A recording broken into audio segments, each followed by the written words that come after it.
ऐसा भी भला हो सकता है रचना के पिता ने उसके साथ कुछ भी किया, लेकिन उसके लिए वे आज भी सम्माननीय हैं। उसे आज भी उम्मीद है कि वे सुधर जाएंगे। वह न केवल एक अच्छी बेटी वरन एक अच्छी बहन का फर्ज भी निभा रही है। और सृष्टि मेरी कमजोरियों से वाकिफ होते हुए भी उन्हें उजागर करने के बजाय छुपाकर समाज में मेरा मान सम्मान बनाए हुए है। हल्की सी आहट हुई और मेरी आंख खुल गई। मुझे लगा खिड़की पर कोई है। झांक कर देखा तो अंधेरे में एक मानवाकृति तेज कदमों से दूर जाती दिखाई दी। चाल ढाल से कोई युवती लग रही थी। मैं डर गया, कौन थी वो? और रात गए यह युवती मेरे कमरे में क्या ताक झांक कर रही थी? क्या करूं मैं? चौकीदार को आवाज लगाने की सोची, पर फिर रुक गया। व्यर्थ ही मेरी बदनामी होगी। हो सकता है वह मुझ पर ही कोई लांछन लगा दे। इन गंवार लोगों का क्या भरोसा? मेरा क्या है, कल काम खत्म करके निकल जाऊंगा। सोचकर मैं सोने का उपक्रम करने लगा, पर सो नहीं पाया। अगले दिन सरकारी मुआयने का काम खत्म कर रवाना होना चाहा तो गांव के पोस्टमास्टर साहब आ गए। उनके संग एक नवयुवती भी थी। औपचारिक अभिवादन के बाद वे मूल विषय पर आ गए। यह रचना आपसे मिलना चाहती है। का किस सिलसिले में? मैं अचकचा गया।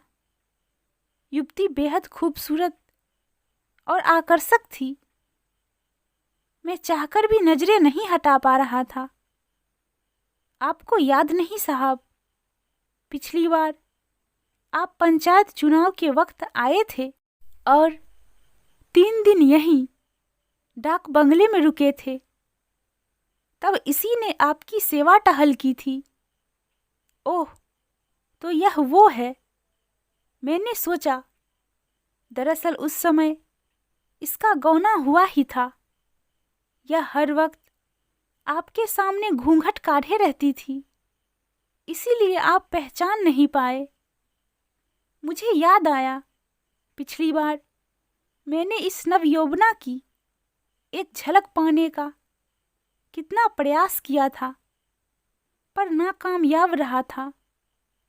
उसने मेरी हर सुख सुविधा का ख्याल रखा था, खाना बनाने से लेकर कपड़े धोने तक, पर ना कभी बात की और ना कभी चेहरा दिखा।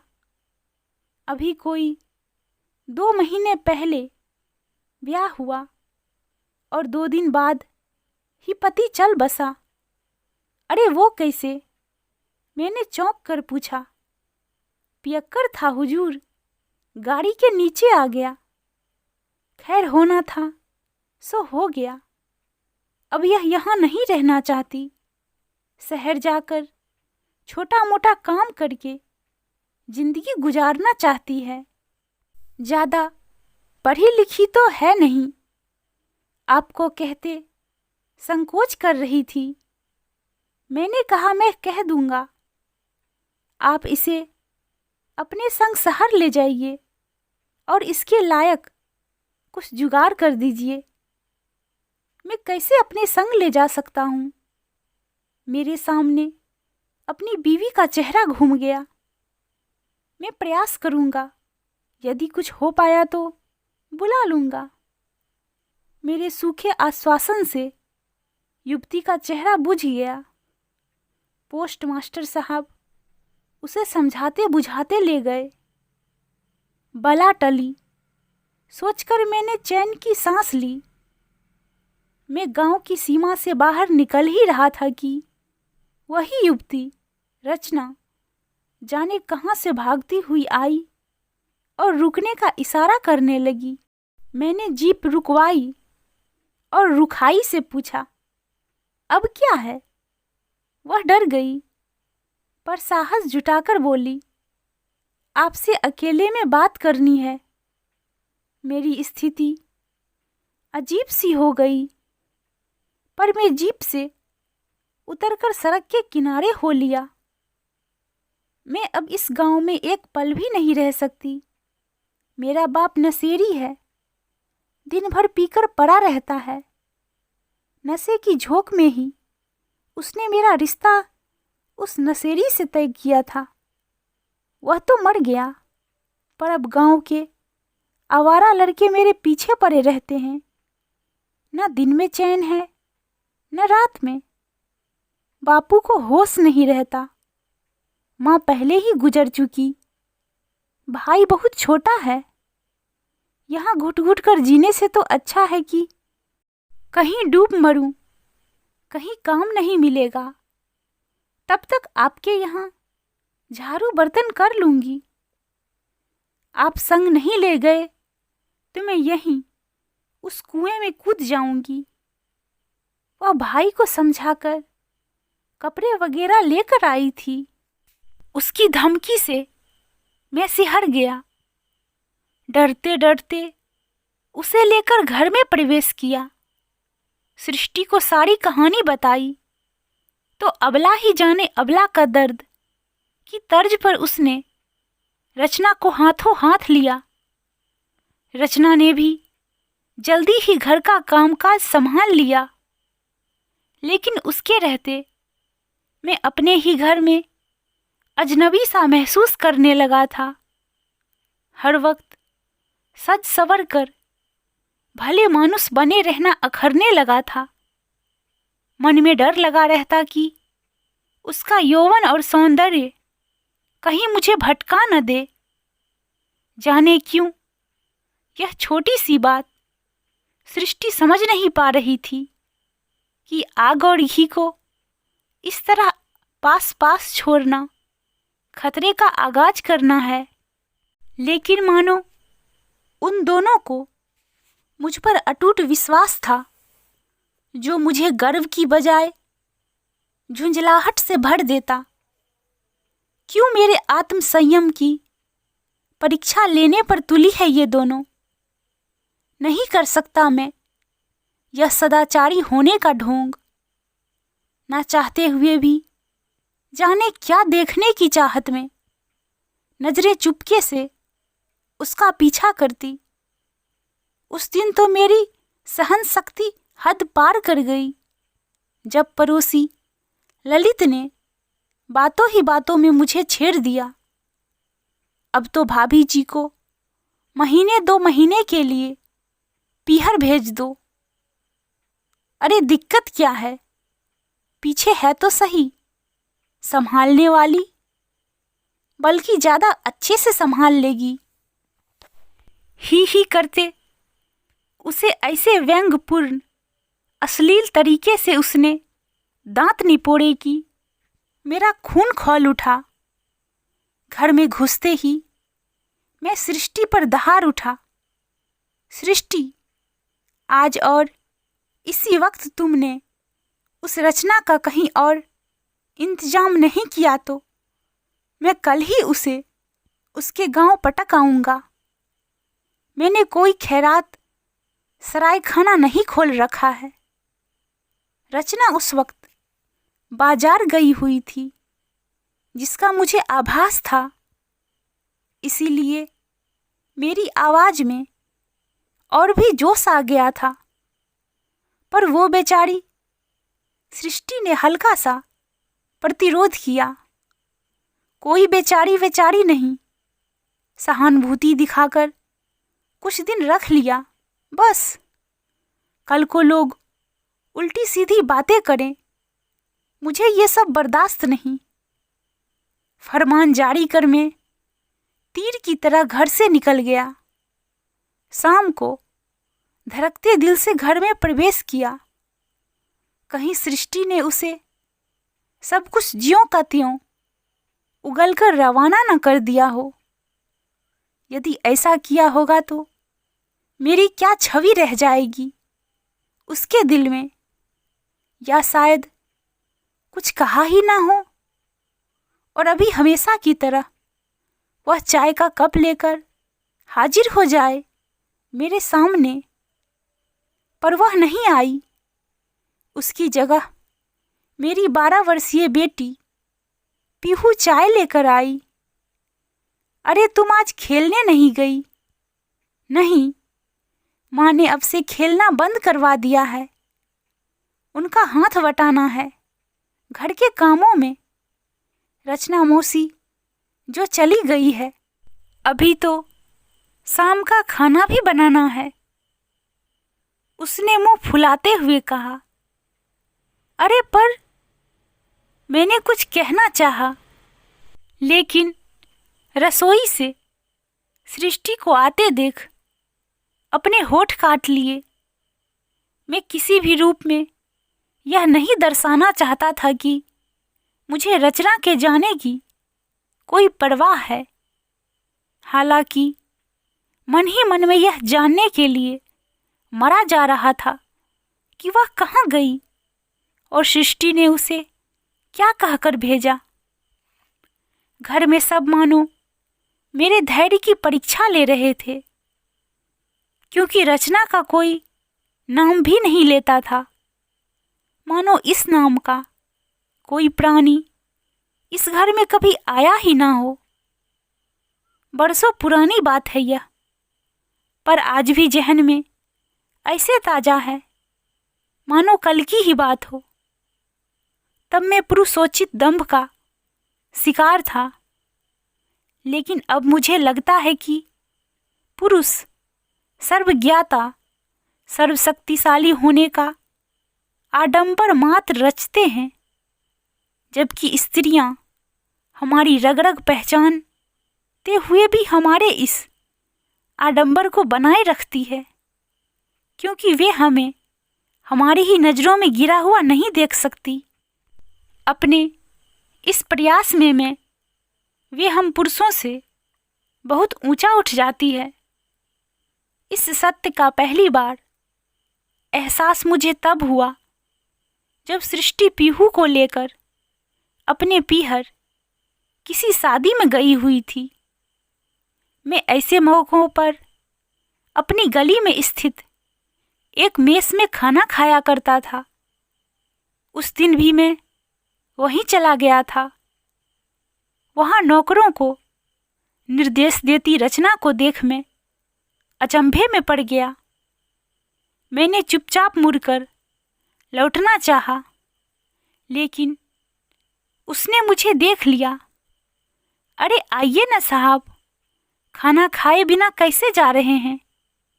ए सदन, पहले इधर टेबल साफ कर, गर्मा गर्म थाली लगा। तुम यहाँ कैसे? आपको सृष्टि दीदी ने बताया नहीं? वे ही तो मुझे यहाँ रखवा कर गई थी। कहाँ? यहाँ अच्छी पगार मिलेगी। पहले मैं यहाँ खाना बनाती थी, फिर यहाँ के मालिक को मेरा काम पसंद आया तो उन्होंने मुझे पूरी मेस का देखभाल की जिम्मेदारी सौंप दी। मालकिन बहुत बीमार रहती है और बाबूजी को और भी बहुत से काम हैं, तो मेस में ही संभालती हूँ। गांव में तुम्हारा भाई और बापू? नहीं, ऐसे ही पूछ रहा था। कुछ दिनों बाद शायद उधर जाऊंगा। कुछ काम हो तो बता देना। मैंने बड़प्पन जताने की कोशिश की। गांव में अब कोई नहीं है। भाई को मैंने यहीं स्कूल में डलवा दिया है। मैं तो ज़्यादा पढ़ नहीं पाई, पर अब उसकी जिंदगी बन जाए तो अच्छा हो। बापू को भी यहीं एक नशा मुक्ति केंद्र में डाला है। कोशिश तो कर रही हूँ, उनकी लत छूट जाए। आगे भगवान की मर्जी है। मैं चुपचाप खाना खाकर लौट आया। दिल में रचना के साथ साथ सृष्टि की इज्जत भी बहुत बढ़ गई थी। पहली बार नारी की महानता और नर की संकीर्ण मनोवृत्ति का बोध हुआ था। रचना के पिता ने उसके साथ कुछ भी किया, लेकिन उसके लिए वे आज भी सम्माननीय हैं। उसे आज भी उम्मीद है कि वे सुधर जाएंगे। वह न केवल एक अच्छी बेटी वरन एक अच्छी बहन का फर्ज भी निभा रही है। और सृष्टि मेरी कमजोरियों से वाकिफ होते हुए भी उन्हें उजागर करने के बजाय छुपाकर समाज में मेरा मान सम्मान बनाए हुए है। उम्र बढ़ने के साथ साथ नारी मेरे लिए और भी श्रद्धेय होती गई। मैं शायद एक रचना के आकलन से ही संपूर्ण नारी जाति का आकलन करने लगा था।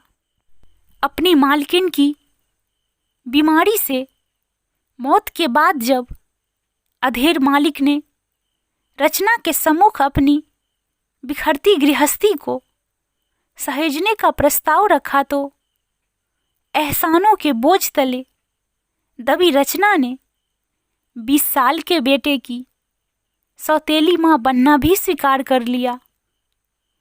और कहना ना होगा कि अपने सद्व्यवहार से उसने विद्रोही बेटे को भी अपना बना लिया।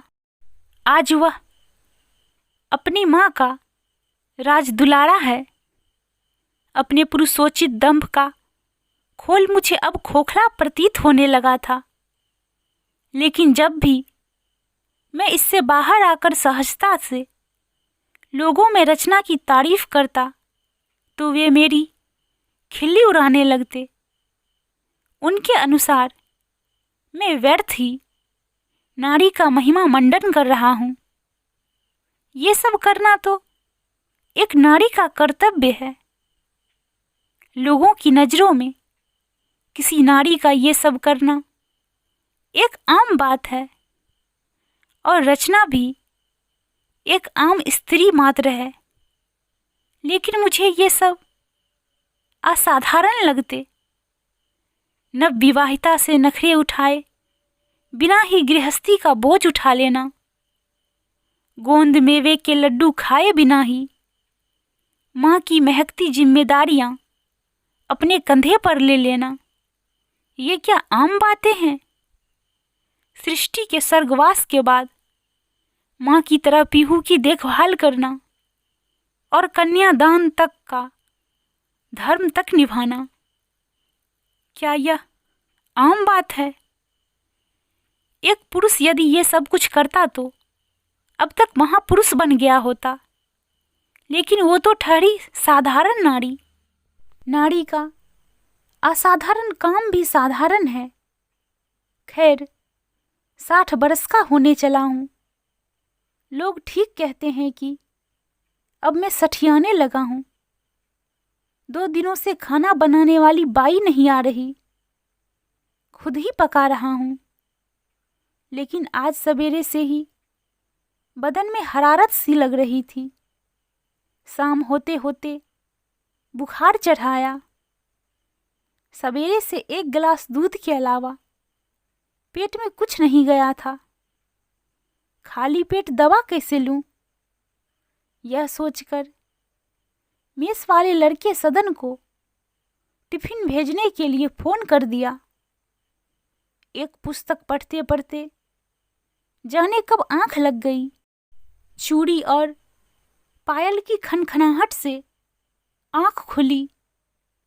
अरे रचना, तुम आप इतने बड़े सेठ की बीवी को अब तुम कहना उचित नहीं लगता था, इसीलिए मैं अक्सर तुम और आप में गड़बड़ा जाता था। नहीं, तुम ही ठीक है। सदन ने बताया कि आपको तेज बुखार है। चलो उठो, खाना खा लो। रख दो, बाद में खा लूंगा। पीहू की विदाई के बाद वह पहली बार घर आई थी। खाली घर में उसकी उपस्थिति मुझे संकोच में डाल रही थी। शायद मैं अब भी पुरुष स्त्री संबंधों की सीमा रेखा पर ही झूल रहा था। यह टिफिन का खाना नहीं है। मैं घर की रसोई से गरम खिचड़ी और पालक बनाकर लाई हूं। आपको खिलाए बिना नहीं लौटूंगी। उसने मुझे जबरन बिठा दिया और खाना परोस दिया। संकोच तो हो रहा था, पर उसका यह अधिकार भाव मुझे अच्छा लग रहा था। मैंने चम्मच उठाया ही था कि बत्ती चली गई। मेरा दिमाग फिर उल्टी दिशा में घूमने लगा। अंधेरे में लोग इसे मेरे घर से निकलते देखेंगे तो क्या सोचेंगे। मोमबत्ती की लौ आंखों पर पड़ी तो चेतना लौटी। आप फिर रुक गए। लो, अब तो मैं मोमबत्ती भी ले आई, खा लीजिए। वह मुझे पंखा झलने लगी। मेरे पास चुपचाप कौर निगलने के अलावा अब कहने सुनने को कुछ शेष नहीं रहा था। मुझे खाते देख उसके चेहरे पर असीम तृप्ति के भाव आ गए थे। मोमबत्ती की हल्की रोशनी में वह मुझे साक्षात देवी अन्नदात्री का रूप लग रही थी। दोस्तों, कहानी पसंद आए तो please subscribe, share and like.